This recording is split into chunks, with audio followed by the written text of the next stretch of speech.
We're educated. No longer should anybody come to you and ask you for a vote because they can give you a tin of corned beef.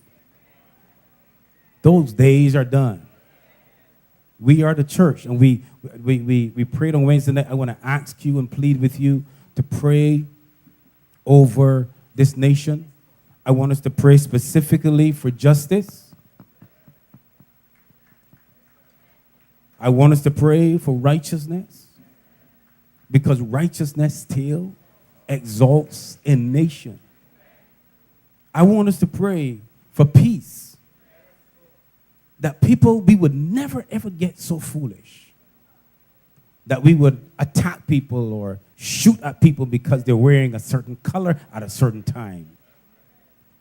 I believe that we as a society, we are above that, but we as Barbadians, we look at stuff around us and we copy stuff. We copy good stuff and we copy bad stuff. If your neighbor votes for one party and you vote for another, well, so be it. Let them vote for who they want to vote for. You vote for who you want to vote for. In some countries, Minister Corey's sitting right next to me in red.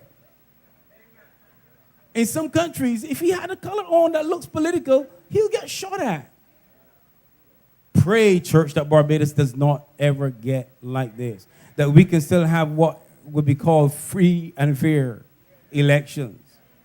And that people and that corruption will not be allowed. And that any act that looks corrupt, the angels of the Lord will show it up. And that righteousness will prevail in our land. So we have a role. I don't want us to sit back and say whatever happens, happens. We have a role. That's why the church is here in the earth, to regulate stuff and to make sure that the will of the Lord be done, whatever that will of the Lord is. So we're going to pray for the process. We're going to pray. The other thing I want us to pray about, I want us to pray that this nation will not any longer tolerate behavior that is way below us. Let me explain what I mean by that.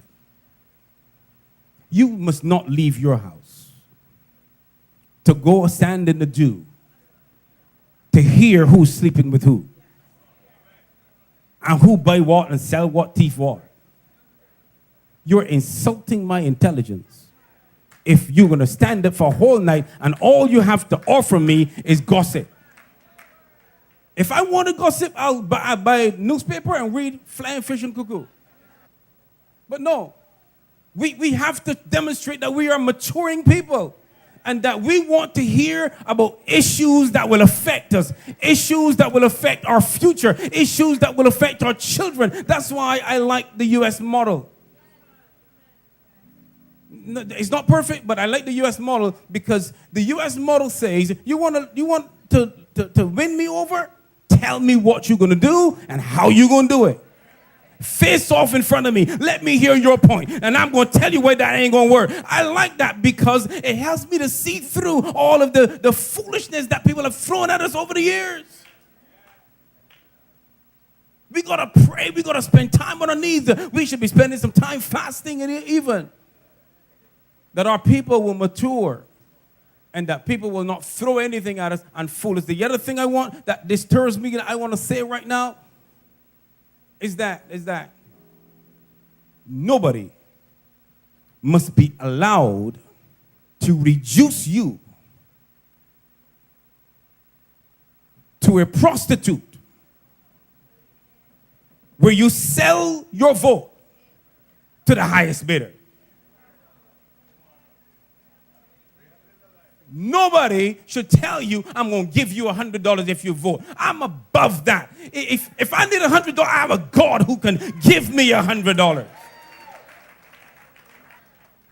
Don't sell your soul, sell your dignity, sell your honor. Nobody's supposed to believe that they can buy you. I'm sick and tired of that nonsense. I learned that there was a time in this very country when our grandparents could not vote. Some of us too young to know that. So now that you have the opportunity, educate yourself. Don't join with the masses and say this ain't happening and that should be happening. No. Find out who you should vote for and go exercise your right. Every last one of you here should be voting. It's our right, our God-given right, to exercise our democratic power to vote. I don't care who you vote for. That's between you and God. But use your right to go stand up and put your X somewhere